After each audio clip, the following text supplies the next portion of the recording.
नमस्कार दोस्तों, मैं आचार्य वसुधा हार्दिक अभिनंदन करती हूँ आप सभी का गुरु सप्तऋषि ज्योतिष शिक्षण संस्थान की ओर से। दोस्तों, आज के वीडियो में मैं आपसे बात करने वाली हूँ मोक्षदा एकादशी के बारे में। क्या होता है मोक्षदा एकादशी का व्रत करने से, क्यों ये व्रत किया जाता है और साथ ही साथ इस पर कौन कौन से उपाय किए जाएं जिससे आपके जीवन में, आपके भविष्य में आपको अच्छी उपलब्धियों की प्राप्ति हो। ये सभी चर्चा करेंगे आज के इस वीडियो में। लेकिन यदि अब तक आपने चैनल सब्सक्राइब नहीं किया है तो प्लीज सब्सक्राइब कर दीजिए, साथ ही साथ बेल आइकॉन को जरूर दबा दीजिए ताकि आने वाले सभी नोटिफिकेशन आपको समय से मिल सके। तो चलिए बात करते हैं मोक्षदा एकादशी के बारे में। मोक्षदा एकादशी मार्गशीर्ष मास 14 दिसंबर की रहेगी, शुक्ल पक्ष।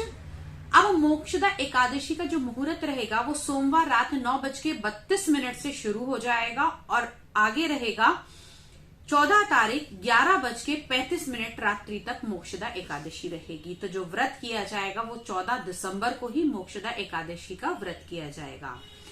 मोक्षदा एकादशी का अपने आप में बड़ा ही महत्व माना जाता है। कहते हैं एकादशी के दिन ही भगवान श्री कृष्ण ने गीता का जो उपदेश था महाभारत में वो दिया था। मोक्षदा एकादशी करने से मोक्ष की प्राप्ति होती है। साथ ही साथ इस दिन तर्पण, अर्पण, व्रत, पारण ये सब करने से आपके पितरों को भी बहुत अधिक शांति मिलती है और उनको मोक्ष की प्राप्ति होती है। मोक्षदा एकादशी के दिन कुछ एक ऐसे उपाय किए जा सकते हैं जो आपके लिए बहुत ही सटीक होंगे और उन उपायों को करके आप अपने जीवन में बढ़ोतरी कर सकते हैं। सबसे पहला उपाय, मोक्षदा एकादशी के दिन बिल्कुल सीधा सा उपाय करना है आपने। राधा और कृष्ण को, जी हाँ, श्री कृष्ण और राधा जी को आपने मोगरे की माला अर्पित करनी है। श्री राधा जी और कृष्ण जी को ये मोगरे की जो माला अर्पित करनी है। आप कहेंगे इसके अंदर उपाय ऐसा क्या है, लेकिन इसके अंदर एक चीज रहेगी कि जो माला रहेगी वो दोनों की एक ही रहेगी। जी हाँ, एक ही माला बनाइए। जहां आप 2 माला लेते हैं वहां 2 मालाओं को एक बनाइए और वो राधा और कृष्ण जी को आप मोगरे की ये माला अर्पित करेंगे तो निश्चित ही इससे आपके जीवन में बढ़ोतरी होगी। जिनके जीवन में प्रेम नहीं है उनके जीवन में प्रेम आएगा और साथ ही साथ इस दिन भगवान को ये माला अर्पित करने से आपका वैवाहिक जीवन बहुत ही सुखद हो जाएगा। अगला उपाय, अगर आप श्री की प्राप्ति चाहते हैं, श्री, जी हाँ, श्री लक्ष्मी जी का नाम है।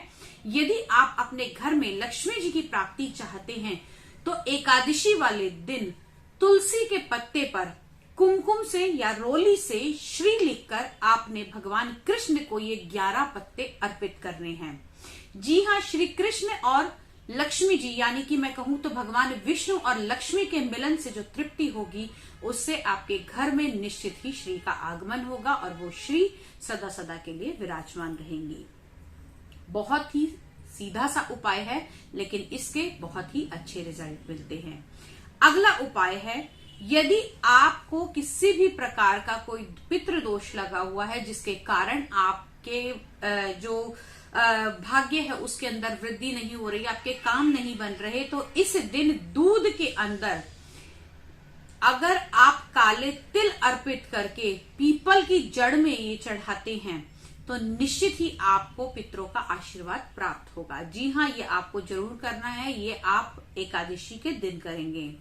मोक्षदा एकादशी के दिन अगर आप इसके फलों को और बढ़ाना चाहते हैं तो शाम के समय तुलसी के माता के आगे आपने गाय के शुद्ध देसी घी का दीपक लगा के मां तुलसी की 11 परिक्रमा करने के बाद में आप 11 की संख्या में टॉफी ले सकते हैं, किशमिश के दाने ले सकते हैं, जो भी हो मीठी चीज आप लीजिए और उसके बाद में वो 11 जो टॉफियां आपने या फिर किशमिश ली है या कुछ भी मीठे फल लिए हैं वो आपने बच्चों में वितरित कर देने हैं। इससे भी आपके घर के अंदर धन संपत्ति, सुख संपत्ति, बढ़ोतरी होगी।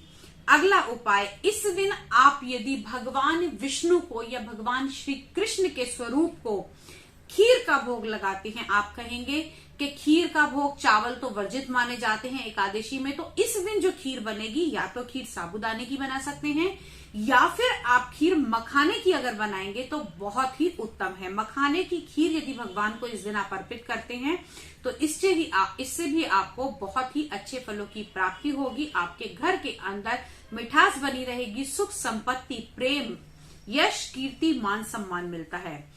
अगली बात, यदि आप मोक्षदा एकादशी के दिन भगवान विष्णु और मां लक्ष्मी की कृपा पाना चाहते हैं तो एक उपाय में 2 फल आपको मिलेंगे। आप अपने घर के अंदर अगर 2 केले के पौधे लगाते हैं और उनकी पूजा अर्चना करते हैं तो निश्चित ही आपके घर के अंदर इससे धन संपत्ति की बढ़ोतरी होगी, क्योंकि केले का वृक्ष जो माना जाता है, केले का पेड़ या केले का पौधा जो माना जाता है वो गुरु का प्रतीक माना जाता है। और गुरु हमारी कुंडली में इनकम का प्रतीक, सौभाग्य का प्रतीक, हमारे पति का प्रतीक माना जाता है। तो यदि आप इस दिन केले की पूजा करती हैं तो भी आपको बहुत ही अच्छे फलों की प्राप्ति होगी, आपकी डेली इनकम बढ़नी शुरू होगी और कहीं ना कहीं आपके घर में लक्ष्मी का वास भी आपको होता हुआ दिखाई देगा।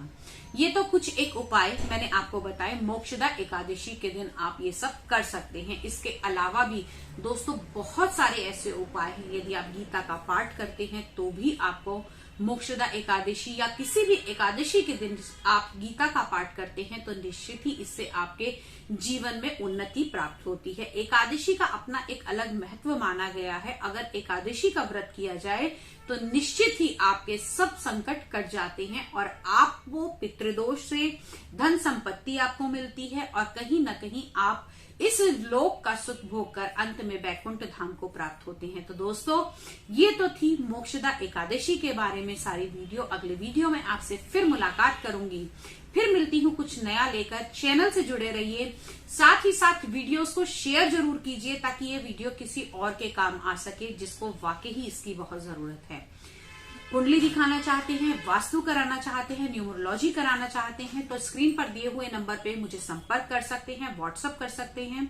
फिर मिलती हूँ, तब तक के लिए जय माता दी, जय श्री कृष्ण।